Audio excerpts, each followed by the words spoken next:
Viral sa social media ang matitinding eksena nina Julia Montes at Sue Ramirez sa primetime series na Si Gabo. Maraming netizens ang nagpahayag ng pananabik sa magiging banggaan ng dalawa. Lalo na't pareho silang may mahalagang papel sa buhay ni Gabo, ang karakter ni Coco Martin. Sa kwento, unti-unting mapapalapit sa puso ni Gabo si Sam, na ginagampanan ni Julia Montes.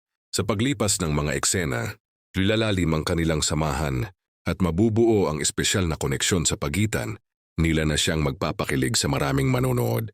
Samantala, ang karakter naman ni Sue Ramirez ay matalik na kaibigan ni Gabo.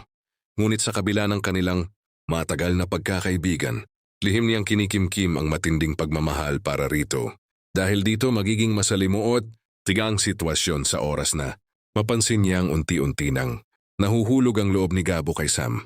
Dahil sa sitwasyong ito, inaasahang magiging emosyonal at puno ng tensyon ang mga susunod na kabanata ng serye. Maraming viewers, yung nagsismeng isa ito sa pinakaabangang love triangle sa telebisyon dahil parehong mabibigat ang magiging papel nina Julia at Sue.